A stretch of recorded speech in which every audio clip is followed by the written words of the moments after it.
Hey, hey, hey, everyone. This is Rita Joyan, and this is the place to be to gain clarity on your biggest passion, make a difference, and build a work from anywhere business. And today, I have with me Justin Herald, and here's why my expert today really stands out for me.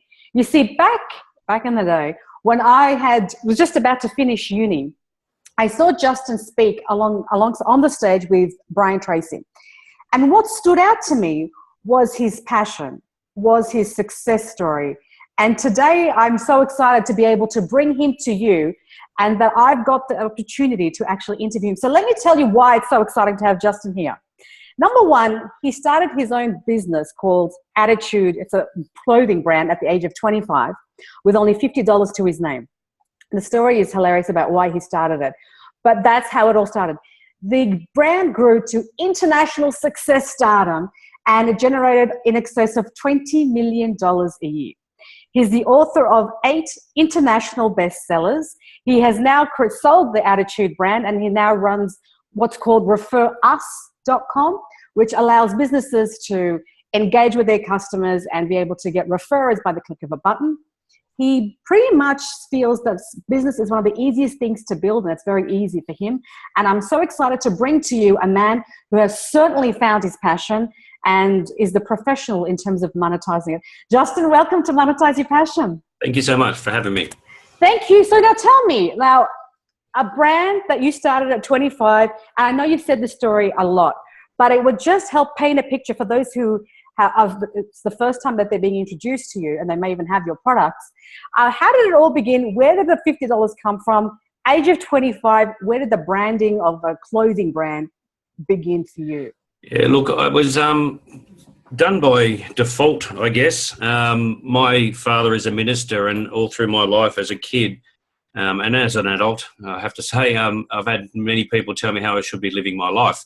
And normally by people who suck in their own lives, mind you. But anyway, in 1995, I was 25 years old, and a lady told me I had an attitude problem. And the only reason I decided to start the business wasn't even a business. I just wanted to upset her the following week at church.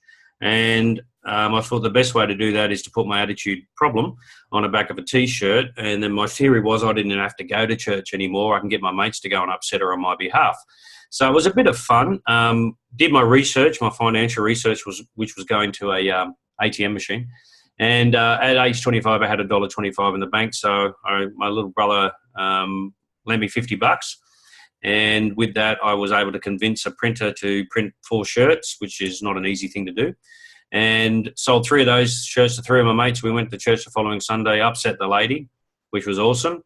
And people on that day said they loved my shirt and would I sell one to them. So it was sort of by default more than by design, which I actually think these days, unfortunately, many people are trying to design more so than go with the default mode. So that's interesting that you said, well, number one, did you ever send a thank you card to that lady? No, she still dislikes me to this day. So it's the best $50 I've ever spent. So it's all seriously. Oh my God. So when you say by design rather than default, explain what you mean by that. Well, I think I think now there's a lot of white noise in the marketplace. So there's a lot of information that people can go and research. The problem is that information may not be valid. Just because someone has an opinion on how you should or shouldn't start a business doesn't mean that it's correct. If they haven't started one themselves, then it's stupid information. So I think instead of people just by default, more so where they go, well, I've got nothing else to do, or I'm at the end of my financial situation and there's nowhere to go other than up, because when you need your peaks and troughs. Your troughs are unreal because it makes your peaks feel better. I think it's about just starting things just because and not putting a great deal of thought and effort into it, which goes against how people are taught these days. But true entrepreneurialism is about not thinking and is about just doing. And it also is about being smart. So, all of my businesses now, Refer Us included, and all the other ones that I own, I still haven't spent any money setting them up. So that being the case, if it doesn't work, it doesn't matter. If I put $100,000 into something and it doesn't work, it sort of matters. So, for me, I just went with my gut and actually ended up, not at the start, but ended up believing in my own ability, which I didn't realize I had at the time. And that's sort of my point. There's a lot of people out there that have those abilities, but just don't know. So, I mean, that was just an innate confidence that you had. I mean, just a God-given. Did your father ever stray you away because of that influence? Because he was a minister, and then you were wearing these shirts that had... No. Well, you know, there's got to be one black sheep of the family, and that was my role. But no, like, my parents have been fantastic. My brother's a very successful landscaper. He won the Chelsea Garden Show in London, and my sister's a very successful head teacher of a school. So we were always brought up that whatever you want to do, just give it a crack. And I still remember my father having the same conversation with us as kids nearly every week, and that is, especially in school, because the only thing I passed in school was recess. But so the school thing, I remember him saying to us all the time, I don't care what you're going to be. If you're going to be a garbage man, just be the best garbage man you can be. And so we've always had that self-belief put into us. My methods probably are not, at the start, were not probably what my father would have thought as ideal. Mind you, he did find it funny. And, you know, it's just my outward expression of me being frustrated. Look, it's very hard to have sarcastic, positive slogans without any swear words. So I actually did manage myself quite well. But, yeah, like, my parents have always been very supportive. And, you know, 24 years later, I'm still here and still doing okay. So it must have been okay. Yeah, absolutely. And so did you start Attitude, obviously because of that lady who said, you know, you've got attitude, you've got an attitude problem. Yep. Did you ever think, I just don't want to do this clothing brand? It was fun for a while. It's just not what I really want to do. No, I'm not a thinker. I think people plan too much. Mm-hmm. So I've never done a profit and loss or a forecast or a budget.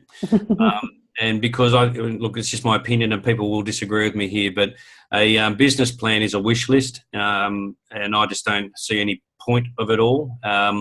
So I didn't know that it wasn't going to work. I didn't know it was going to work. The most probably surprised person on the planet would be me. So it was one of those things. It was a great opportunity that I stumbled across. Some people say I was lucky, and I think you can only be lucky a few times and then luck runs out. And I just ran with it. And then what happened with Attitude in the end, it became a licensed product. So I had people like Philips and other large companies, Sandboy Chips, and all those sorts of people contacting me because they wanted to license my brand and use the name Attitude on their products and pay me a royalty. Okay. So it was one of those things. Now, I didn't even know that existed. So I am a very big believer in, you know, when something comes across your desk, then explore it. It may not be part of your plan, but who said it was supposed to be part of your plan in the first place? So I'll go to an opening of a fridge now just in case something's about to happen. So that's my way I do business, and it seems to work. So that's completely revolutionary to what's out there, the education. Did you have a mentor ever, Justin? Yeah. When his name was Harry Van Dyke. Well, still is Harry Van Dyke. I met Harry because he was the CEO of Philips. So when I did the big Philips deal, so they had Attitude stereos and TVs and stuff like that. And that was one of those meetings that, you know, shouldn't have ever happened because I had no clue. I was in the meeting not even understanding what they were talking about. But they sold Attitude stereos and TVs because they wanted to hit a younger market and they wanted to use my brand to do that. And then after the meeting, I rang up Harry and I said, look, obviously, you know, I had no clue what went on in that meeting. He said, yep. And I said, cool, could I ring you every now and again to get your opinion? And he said, you sure can. And so I did, twice a day for about 6 years. I rang him and became a very good friend of mine, unbelievable mentor, who taught me a lot of stuff. But the main thing he told me was not to change who I was, especially in the business world. There's this whole, you know, trying to fit in with how they operate. I don't do that. Never have done that. Even as a speaker now, when I do corporate, because I do about 100 gigs a year, I don't get dressed up. I'm the T-shirt and jeans guy. I mean, you're after my information, not for me to impress you with what I wear. So there's all that sort of stuff that Harry taught me. And he taught me how to do big business, a small business with a big business mentality, which was awesome. It's interesting that you said that, Justin, because he's a guy in corporate and you're in the entrepreneurial. Did that never have a conflict? No. Look, the thing is I do a lot of mentoring now, but the thing with a mentor, you've got to respect them before you'll take their advice. So I respected Harry immensely, but I needed his, seriously, I failed school miserably. So I knew that I knew that I didn't know a lot. So I had to be willing to be teachable, which is not an easy thing for me. But he did it in a way, and that's why mentors and coaches are different. So a mentor is someone that actually gets into your psyche, I guess, and understands how you operate. And the last thing you ever want to do is change, unless it's necessary. But there wasn't anything that I needed to change. I mean, I didn't call my business attitude for no reason, so there was a bit of that going on anyway. So, but Harry just tapped into that, and best move I ever made. And I'm surprised on how many business owners these days don't have mentors, or I'm going to get in trouble here, or pay a lot of money for coaches that have never run a business. It doesn't make any sense. No, hands up, and I completely agree with that. So how would you say, because attitude was the name of the brand, it's your attitude that was brought out within that, how did you, it's not, like you said, you're not a thinker, so it's not like you saw, so who am I, who's Justin, and what do I value? You never did anything like that. So how does a business owner or someone who wants to monetize their passion, how do they extract who they are? What's the personality? Because they've been in corporate, it's just been dug deep. They've just had to be yes people and, follow the script of life, and it hasn't worked out. How do you find your authentic voice? It's funny you say that, because I just got off the phone to a client who's just come out of corporate and started their own business. And my advice to them was pretty simple. Stop thinking. I think people overthink things too much, especially in corporate. And there's a little square that you got to operate in corporate all the time. For my whole theory, there's that saying, you can't fit a square peg in a round hole. You can if you force it. Sometimes what we've got to have to do is, force ourselves to actually operate differently. Now, for me, I find it very easy to be a business owner and to start businesses. You'll never hear me call myself an entrepreneur, because I think it's a wanky thing to do. But so I found it very easy to just go with the flow and not overthink things too much. So it's probably, if you've coming from corporate, it's the art of not thinking is probably the best way to do it. And also the art of doing. And if you don't attach a financial aspect to it, so any time that you say, if I'm going to make this decision and it doesn't work, I'm going to lose X amount of dollars, you're sort of stuffed as it is. So it's going to be very, very restrictive on how you can operate. But so I just don't do it that way. Now, I can say that because it's the way my first business started, and I learned from my first business success as to what actually works. So that's why anytime I start a new business, I do the exact same thing at the first time by mistake or by default, but I then do it deliberately now, just going, well, I'm not going to spend any money. So how do you then, because that's one of the keynotes that you do, is how to build a business without spending a cent. So what's the fundamentals of having that happen? Start slow. Start small. I mean, everyone wants to bloody well pay their house off in the first month. It's just like stupid. It's never going to happen. So, and, we've got to prove not only to the marketplace if you're launching a product or a business, but you've got to prove to yourself that you've got the ticker for it. Small business or business ownership is not an easy thing for everyone. There's a thing called stress that's going to be there all the time. I love stress. I'm actually stressed when I'm not stressed. So I love that. I operate better in that sort of environment. And it comes back to that, forcing that square peg. So not everything's going to just have a perfect fit. It's my job to find people who want to work with me, or I can then have a joint venture with, or I've got a market that they're after, or they've got a market that I'm after, but it's not, which happens all the time these days. It's this whole, I call it the ladder principle. There's a whole lot of people standing on other people to get to the next level. Pretty stupid. So I'll sniff those people out and get rid of them pretty quick. And I don't know. It's one of those things I've been asked for probably the last 20 years on how do I do what I do. I actually don't think about it. I just do what I do. And at the first start of it, I had to eat. So that was sort of my driving passion. Now that I got married a year ago. Congratulations. Between us, we've got 5 daughters. So now my passion is having to feed them now. Apparently, electricity for the hairdryers. So, but there's, and the other thing too, and this is the conversation I just had with someone. Debt is a wonderful thing. Goes against everything we're taught. Debt gets you out of bed. So all these people want financial freedom. Well, I'll give you the heads up. Had that, and there's no incentive to get out of bed. So, don't fret if, you can't make things happen right now because you don't have enough money. Well, there's your driving factor. There's your driving force. Oh, I love that. Because you had the financial freedom and you had no reason to get out of bed. And then what did you do with yourself? Like, did you just like, oh, I'm just going? I was bored. Yeah. I lasted 2 weeks in retirement. So, extremely bored. And because, so I because Attitude reached up to about 37 million a year, didn't it? And I sold it. It was huge. So this is what's interesting. See, a lot of people, when I speak to people, Justin, they say that, what's a great business idea? Oh, I could try that, or I can try that. And like, what, you've made money in clothing, maybe I should go into clothing and try. And so would you, I mean, I have an opinion on that, but would you, like, what's that formula for? Is that a formula for disaster, or is that a formula for disaster? Look, everyone's got an idea. Ideas are like armpits. Everyone has two, and they mainly stink. So just because you got on a great idea for a business doesn't mean you go and act upon it, right? So I have a thing which I title my idea shelf in my head. So, and most of the great ideas, I'm not sure about you, but mine come just as I'm about to go off to sleep. And I'll then dream about how unreal that's going to be for world domination. Wake up in the next morning and go, what a dumb idea that was. The problem, the difference between me and some other people is they then go and act upon that, where I just sit there and go, no.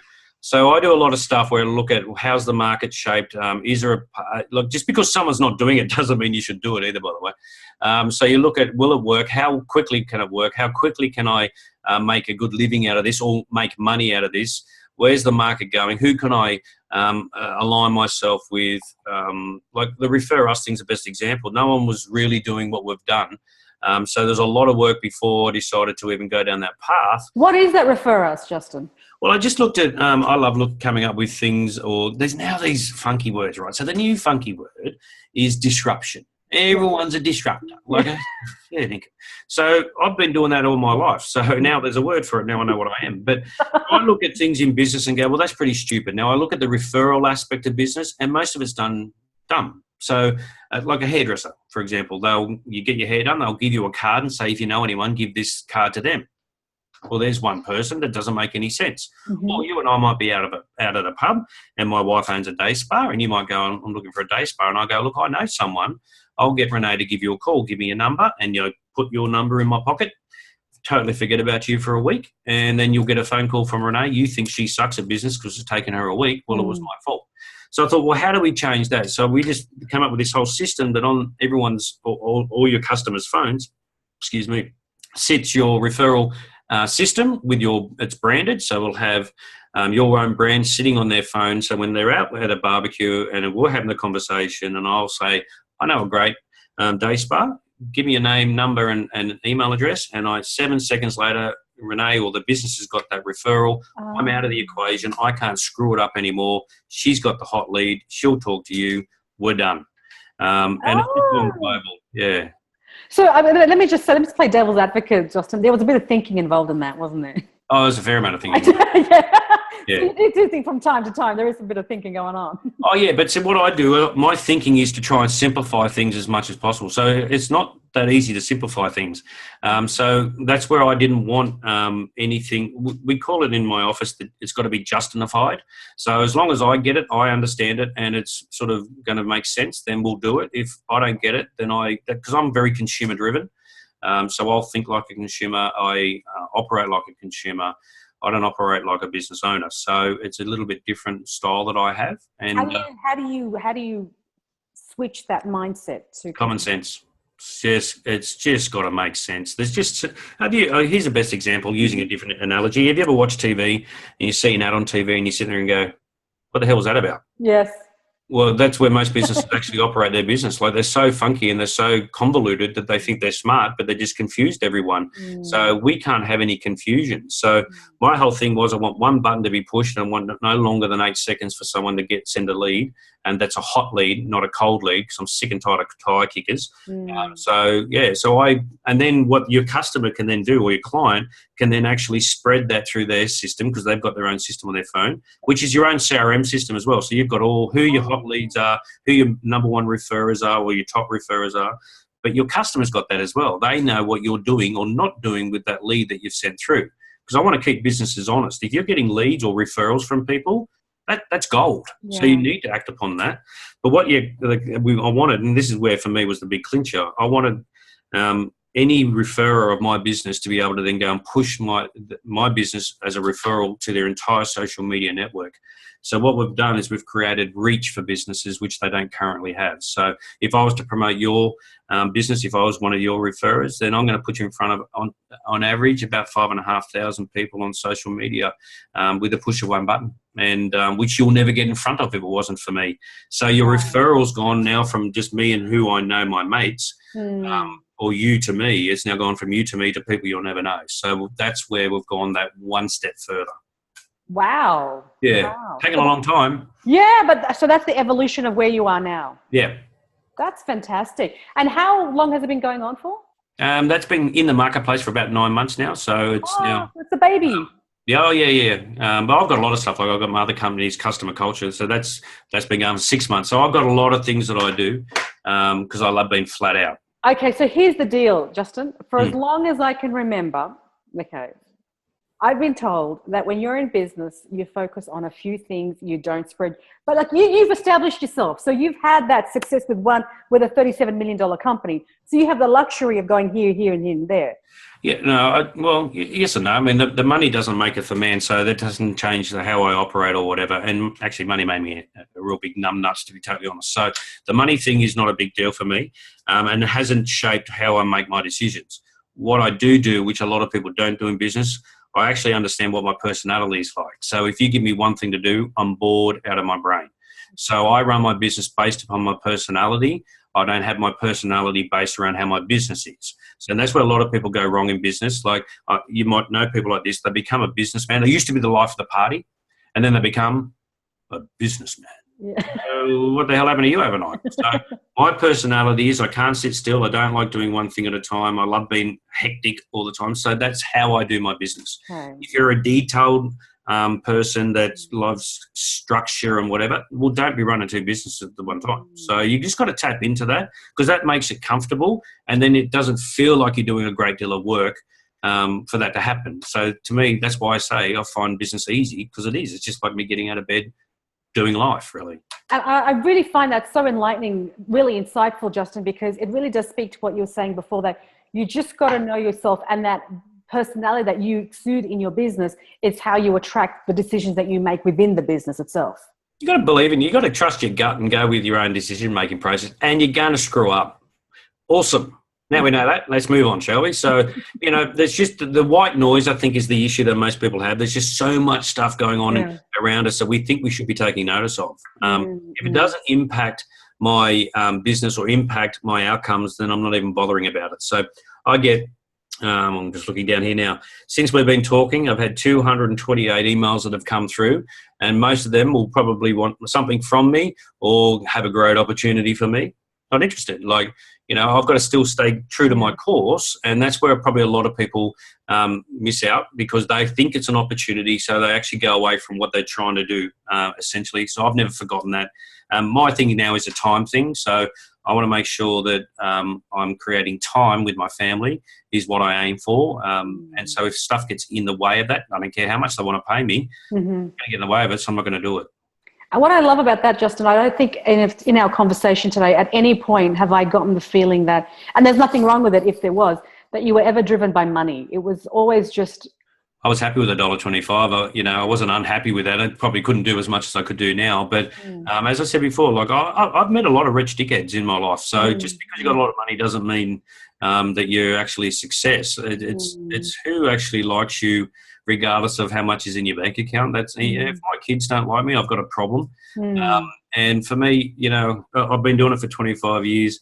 So far, touch wood, I haven't had anything negative about me, or I've done anything that's going to impact any of that. So that's the one thing I'm quite proud of myself, to be very honest, that I've, because you can Google anyone these days and there's some dodgy people out there. So all that sort of stuff keeps me honest. And actually, that stuff doesn't keep me honest. My integrity and ethics keep me honest. And I've realized why I'm doing what I'm doing it. And it's not really to please other people or to make other people think that, how unreal Justin Herald is. I'm really not fussed what people really think, to be honest. It's as long as my wife likes me and my kids.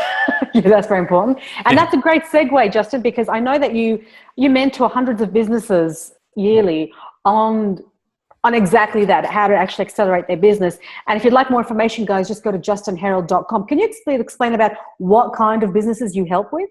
Oh, look, they're all over the place. So I've got a technology company in New Zealand currently, and that turns over in about 20 odd mil. I've got startups. I've got a awesome lady who started a self-tanning product that she's about to launch. She had under the name Bronze Bitch, but I've told her to change that to, which we have, to Aussie Bronze, so that would now can go global. She's startup, so that's having huge success. I've got horse companies, I've got truck companies. The essence of growing a business is exactly the same. People seem to think if it's a T-shirt business, it's going to be different to run than a day spa. It's not. I've got a lot of hair companies. I do a lot of training in the hair and beauty industry now, which is funny. But I love that because they're not taught sales or they're taught service, but they're not taught sales stuff. So changing a company's or a business's outcome is a very easy thing to do from an outsider's perspective. It's just doing the stuff that most people miss because it's so simple. Once Tony Robbins said that we put up rules because we think it's hard, then it's worth it. But if it's simple, we kind of think in our head, well, then it mustn't be worth it because I just got it. And people dismiss anything that may solve their problem based upon that exact thing. Oh, that's just too simple conversation or too simple explanation, sorry. And so they miss it and then go and work themselves really hard so it justifies why they actually need to survive on this planet. Rather not. I'm not a big fan of working, to be very honest, given the choice. So that being the case, I've got to make sure while I am working, it's actually paying off in a big way. And not from a financial perspective, but just from a pleasing perspective. I want to make sure that I enjoy my day. And if I don't, if you own a business and you're watching this and you hate what you do, go and work for someone else and let them have the hoo-ha when they go home. That's my advice and might not make some people happy with that one, but you've got to enjoy it. It's got to be fun. And all I'm doing now, 20-something years later, is having fun still on a daily basis. That's amazing. Were you ever in a corporate job, Justin? No. We've got to get dressed up. Sorry, I'm trying to get rid of the, it's very bright. Here. No, I did some stuff. I was in Woolies and Coles back when I was 18, 19 as a trainee manager, but, I just got sick and tired of other people coming up with great ideas and other people taking them and as their own, my superiors. So I just wouldn't fit in that little model, I guess. I get asked all the time to go in and do stuff with corporate clients, which I love doing, but I do it in a very non-corporate way, which actually has more cut through. What do you mean non-corporate way? Well, I don't have to follow their line. I remember, I won't tell you the company, but I went and spoke at a fairly large organisation, and before that, I call it the check the speaking meeting out because they see a picture of me and go, "Oh crap!" They get me to come in, and the CEO says, "Well, this is what I want you to say to my staff." And I said, "Well, when I tell you how to run your business, you can tell me how to run mine." And he said, "Well, no one talks to me like that. I'm a CEO." And I said, "Well, so am I." End of story. So, and I go, "I'll give you money back, guarantee. If it doesn't work, I'll give you money back." He goes, "All right." So I did it my way, and he goes, "Wow, that worked." I said, "I know, because you keep on doing it your way. So there's got to be some cut through from a different perspective." And I just come in from the simplistic perspective.